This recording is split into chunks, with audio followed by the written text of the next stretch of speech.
Estamos em 2020. Espero que todos estejam entusiasmados. Sabe por quê? A palavra entusiasmado significa Deus está dentro de você. E é isso que nós esperamos para 2020. Vamos fazer uma análise retrospectiva do finzinho de 2019 e depois falarmos daquilo que esperamos em 2020.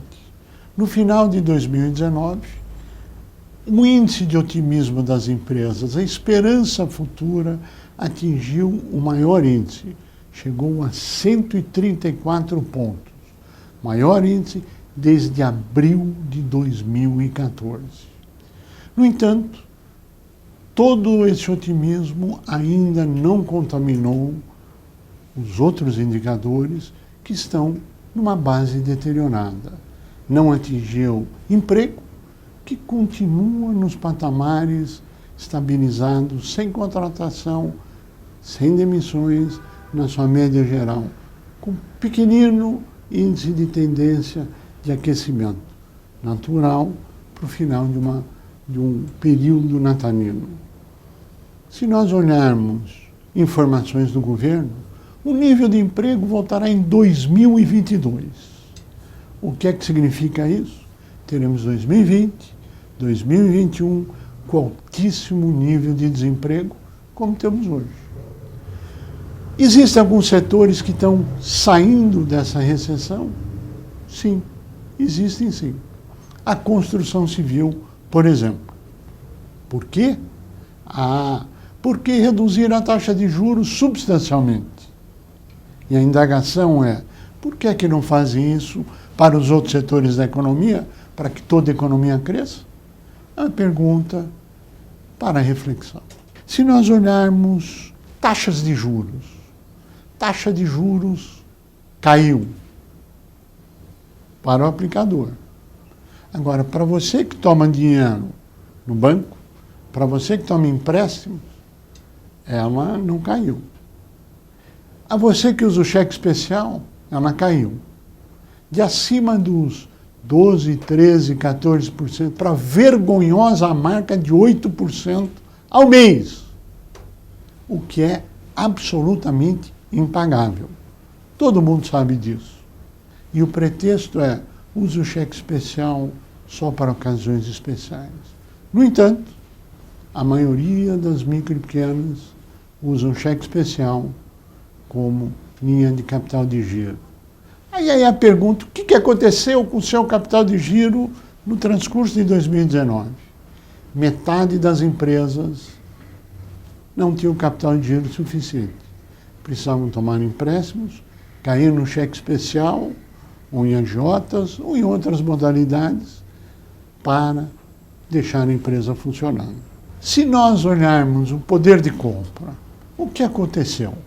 O que aconteceu com o seu poder de compra? Estamos vendo grandes anúncios de que caíram os preços, mas, na verdade, eles subiram.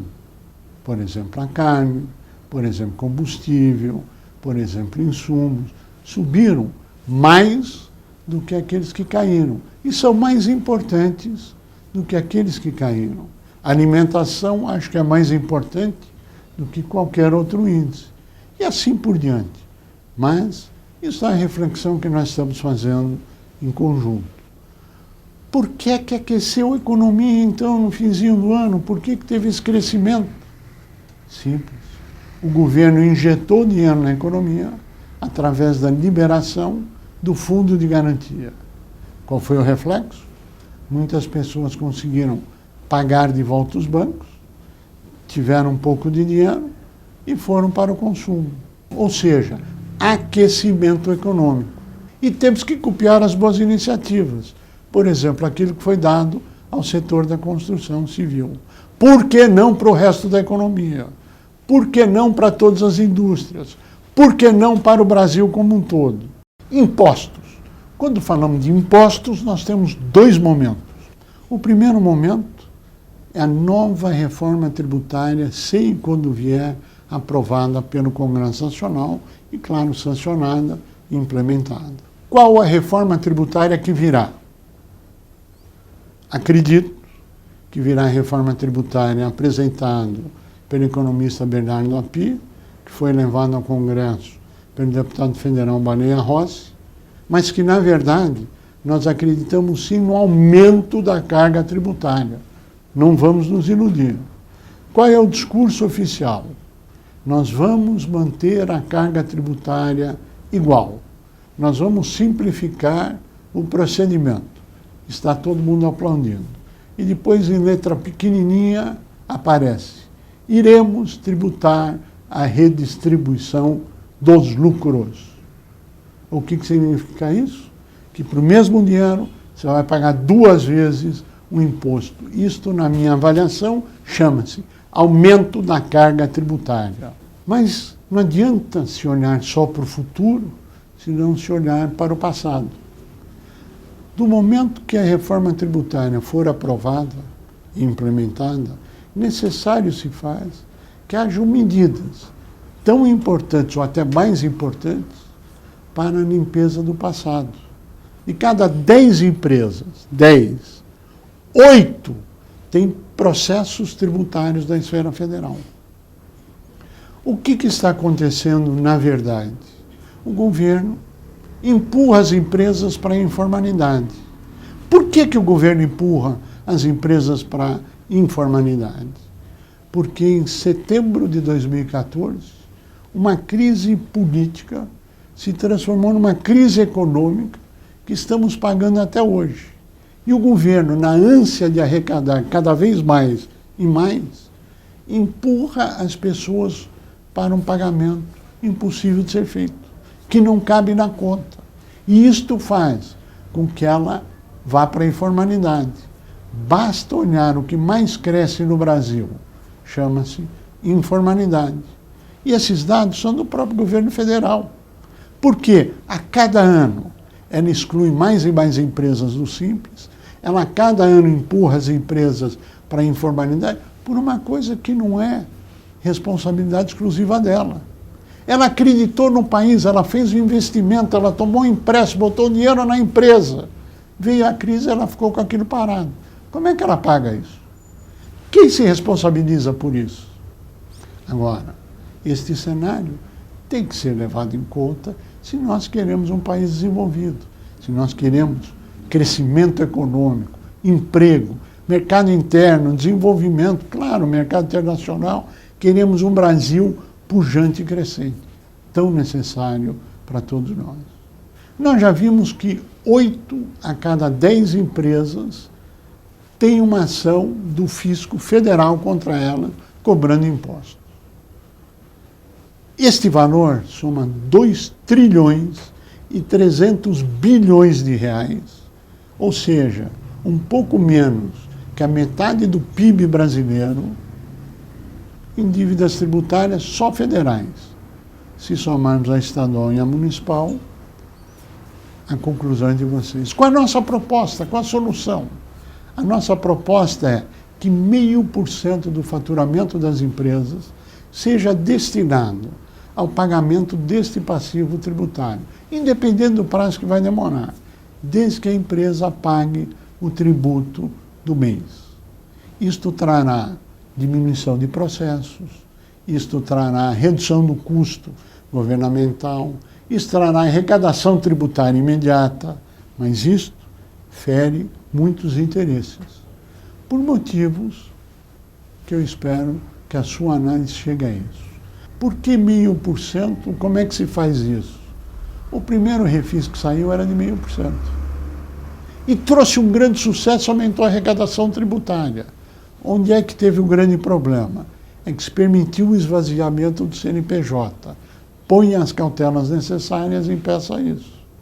Tão simples quanto isso. Mas tudo que é simples é óbvio. Tudo que é óbvio não serve. Mas eu queria colocar para a reflexão de um tema que nós iremos insistir em 2020. Se seremos vitoriosos, só o tempo dirá. Mas insistiremos no tema. Agora nós vamos falar de crédito. Por que que nós estamos dizendo 0,5% ao mês, etc., na reforma tributária? Para pagamento do passivo. Por quê? Com isto você consegue ter a sua certidão negativa. Com a sua certidão negativa, você consegue acesso a crédito. Você conseguindo acesso a crédito, você tem produção, investimento, consumo, demanda, mercado interno, mercado internacional e assim por diante. Crédito é indispensável. Agora, a legalização é mais importante ainda, mas o governo não pode continuar empurrando as empresas para a informalidade como ela veio. Nunca se expulsou do Simples tantas micro e pequenas empresas. E, aliás, é um tema também que será abordado em 2020. Sabe por quê? Querem acabar com o Simples Nacional. Vamos falar um pouquinho dos desafios de 2020. São inúmeros e são muito grandes. Todos nós estamos entusiasmados, todos nós estamos otimistas, mas sugerimos com cautela. Por quê? Nós teremos, por exemplo, eleições municipais, o que fará com que exista muita demagogia, exista muita promessa, existirá poucas medidas duras necessárias para a economia, ou seja, a reforma administrativa, por exemplo, corre sério risco. Outros quesitos, da reforma tributária, que é outro quesito importante que precisa ser superado. Teremos vários outros quesitos que estão, por exemplo, no projeto de lei de segunda instância, se devem ou não ser condenados, e pouca gente está olhando para a análise de que a segunda instância para tudo, e não é para alguns segmentos. Não é a punição criminal, é o civil, é o trabalhista, é o ambiental, enfim, todas as áreas serão contempladas com esta punição de segunda instância, sem direito a recursos e assim por diante. Isso está no projeto de lei, entre várias outras. Existem vários problemas em vários projetos de lei sumamente importantes no Congresso Nacional. Isto na esfera nacional. A volta do crédito, acesso a crédito, enfim, vários itens. Quando nós vamos à esfera internacional, nós teremos problemas fora do Brasil que poderão afetar o Brasil diretamente. Por exemplo, o Brexit é um deles. Outro, a discussão China e Estados Unidos, a discussão da Argentina, o Chile, que era usado como modelo e está em convulsão social, ou seja, vários outros aspectos fora das fronteiras brasileiras, mas que afetarão para o bem ou para o mal a economia nacional, o emprego no Brasil, produção, investimento, crescimento econômico. Existem algumas máximas que nós achamos muito importantes. Primeira, a democracia jamais pode ser colocada em risco no nosso país. É inaceitável. Segunda, a imprensa tem que ser encarada como um pilar mestre do sistema democrático brasileiro. Ou seja, não pode ser atacada, não pode ser retalhada. Ela tem que ser respeitada como instituição que é. Terceiro, é indispensável o entrosamento entre os poderes. Congresso Nacional, Judiciário, Executivo precisam se entender. O que não quer dizer que eles precisam convergir em tudo, mas as instituições têm que ser respeitadas como tal. O papel delas é diferente, mas elas como instituição têm que ser preservadas a qualquer custo, independente de convergências ou divergências. Mas o entrosamento e o diálogo entre os poderes levará o Brasil ao desenvolvimento. A nossa tônica, a maior tônica, é crescer, crescer, crescer, produzir no Brasil, no mercado interno brasileiro, para o bem da população, da sociedade como um todo, para termos emprego, crescimento econômico, arrecadação tributária, desenvolvimento.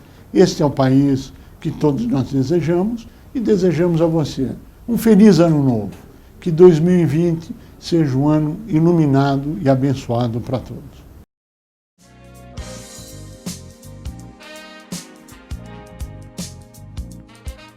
Um dos pintores mais icônicos do século XIX, Vincent van Gogh, é um dos artistas mais falados da história.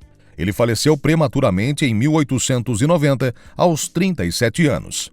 De novembro de 1881 a julho de 1890, Van Gogh produziu cerca de 900 pinturas. Aos 27 anos, abandonou sua carreira fracassada como negociante de arte e se concentrou em sua pintura e desenho. Noite Estrelada, sem dúvida, sua obra mais famosa, foi pintada em um asilo em Saint-Rémy, na França. A pintura retrata a vista da janela de seu quarto e faz parte da coleção permanente do Metropolitan Museum of Art desde 1941. Essa, você sabia?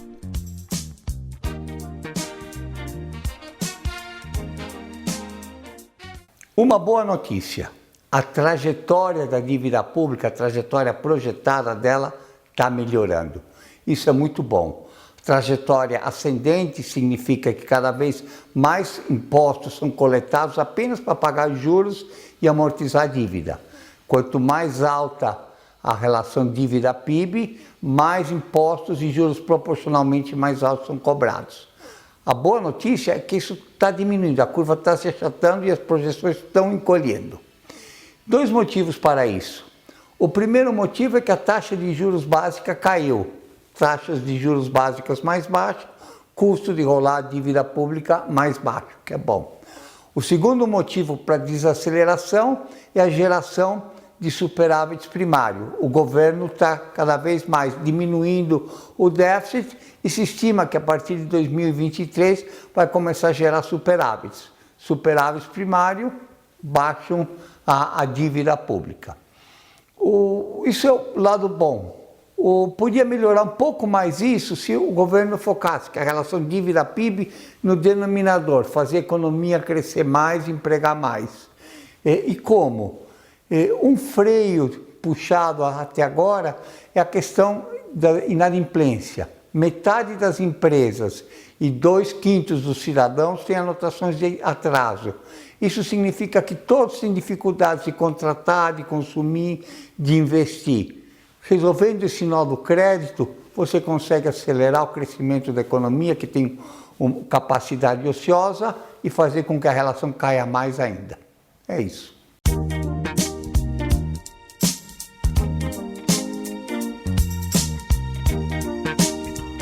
Até o dia 16 de fevereiro de 2020, o MIS, Museu da Imagem e do Som, apresenta sua nova exposição, Musicais no Cinema. Concebido pelo Museu da Música de Paris, a mostra traça um panorama sobre o universo do gênero musical no cinema nacional e internacional, desde os primórdios até obras recentes.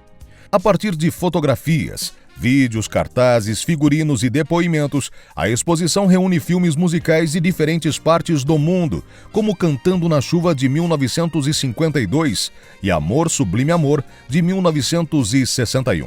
O Museu da Imagem e do Som fica localizado na Avenida Europa, número 158. Não deixe de visitar.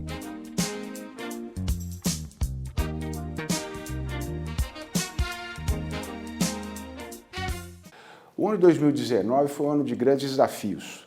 Muita legislação, muitas propostas de alteração na legislação em matéria tributária, em matéria societária, comercial, a própria reforma da Previdência e decisões judiciais relevantes, justamente buscando conceder maior segurança jurídica aos empresários, às empresas, aos investidores, também tentando levar esse desenvolvimento. A lei sobre liberdade econômica, e nós ainda temos o início de uma reforma tributária, ou pelo menos de uma proposta de reforma tributária, que deverá ser votada em 2020. Portanto, muito se construiu em 2019, mas há muito a percorrer ainda nos anos que vêm, 2020 e os próximos anos. Para 2020, nós temos aí questões importantíssimas, como a reforma tributária, principalmente no que diz respeito à simplificação dos tributos, à simplificação da forma de apuração e de pagamento, com redução das obrigações acessórias. Isso o mais importante. Reforma fiscal e administrativa, também no sentido de minimizar a burocracia e a insegurança do contribuinte. A questão trabalhista continua ainda sendo objeto de propostas e de alterações, também no sentido de simplificar. Não nos parece no sentido de minimizar ou precarizar a relação de trabalho, mas simplificar no campo de obrigações acessórias e permitir um relacionamento e uma comunicação melhor entre empresário, trabalhador, entidades sindicais e o próprio Poder Judiciário. Portanto, tudo que foi construído em 2019 esperamos que ele avance ainda mais. Avançou, mas avançou pouco. Há muito a avançar. E o SINP vai continuar acompanhando, como acompanha até agora, continuará acompanhando propostas legislativas, questões judiciais, justamente no sentido de assegurar o cumprimento da Constituição, assegurar a legalidade, dar segurança jurídica à atividade empresarial e assim também manter as empresas na formalidade, podendo trabalhar, pagando tributos, gerando emprego e gerando renda. Esse é o objetivo do SINP.